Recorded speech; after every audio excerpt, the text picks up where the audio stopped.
V lednu 2005 pracoval 27letý Matt jako zástupce zákaznického servisu u společnosti United Airlines.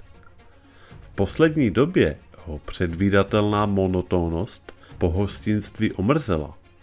Jako rodák z Chicaga byl mladý muž zvyklý na ponuré zimy na středozápadě, přesto bylo toto období obzvlášť kruté.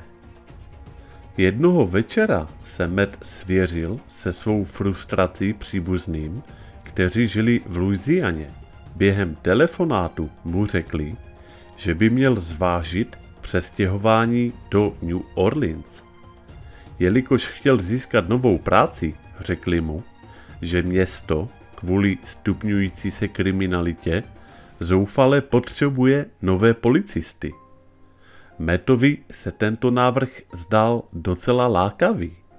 Krátce po vyplnění žádosti obdržel absolvent Kolumbijské univerzity nabídku práce. Urychleně si zbalil kufry a vydal se na jih.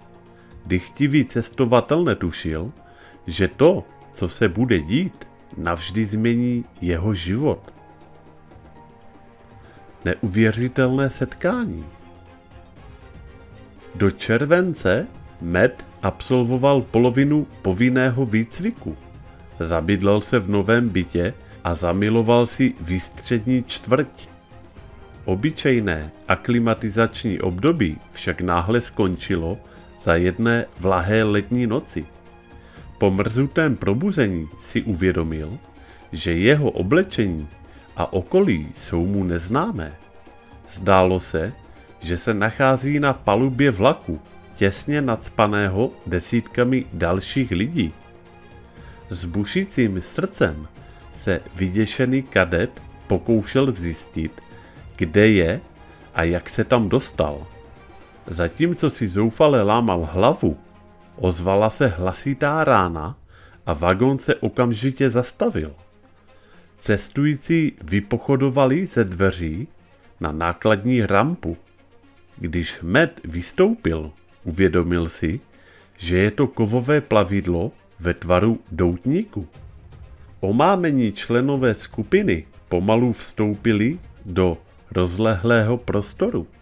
Když se jeho oči přizpůsobily slabě osvětlenému prostředí interiéru, Mattovi v celém těle zapulzoval šok. Před omámeným zástupem lidí stálo velké shromáždění obrovských plazovitých tvorů. Bytosti měly následující rysy. Vzhledově se podobaly starověkým ubajitským sochám, průměrná výška 2,1 metru, tmavě zlatožluté oči se svislými zorničkami, ostré drápy a tesáky, lesklé hnědozelené šupiny, krátká a tupá tlama, velmi vážné vystupování. Ještěří lidé a cvičení na terč. Když se všichni cestující shromáždili uvnitř masivního komerčního prostoru, Matt opatrně vykročil vpřed. Mnoho saurijských bytostí mělo na zádech podivné tenké batohy. Náhle jich několik vytáhlo paprskové zbraně a namířilo na skamenělé přihlížející. Nastal chaos a bezmocný dav se zběsile rozprchl. O několik vteřin později ozbrojení útočníci vystřelili ze svých zbraní a arénu ozářili oslepující záblesky světla. Během děsivého okamžiku byl Matt zasažen a dezorientován. Síla byla srovnatelná s paralyzérem v kombinaci s mikrovlnnou energií. Zmatenému policistovi došlo děsivé odhalení. Tito plazi používali lidi jako cvičné terče. Hromadný únos. Podle Mattova bizárního svědectví z první ruky byl účastníkem hromadného únosu. Nakonec zjistil, že se událost odehrála stovky mil od jeho domova v New Orleans. Všechny přítomné osoby pracovaly u orgánů činných v trestním řízení nebo jako vojenský personál. Všem byly nevědomky přiděleny klíčové role v pečlivě naplánované výcvikové operaci. Hadí agresoři potřebovali živou návnadu, na které by si procvičili techniky zvládání nepokojů. Ačkoliv byla tato epizoda dosti otřesná, nikdo z účastníků nebyl podle jeho vědomí vážně zraněn. Při dalších reptiliánských cvičeních se využívaly telekinetické schopnosti a různé léčebné metody. Matt potvrdil, že světové vlády o existenci těchto tvorů vědí. Několik týdnů po tomto incidentu došlo ke katastrofě, když oblast zpustošil hurikán Katrina, ničivý hurikán 5. kategorie. Přestože se mnoho jeho kolegů evakuovalo, policejní nováček zůstal v naději, že pomůže obětem.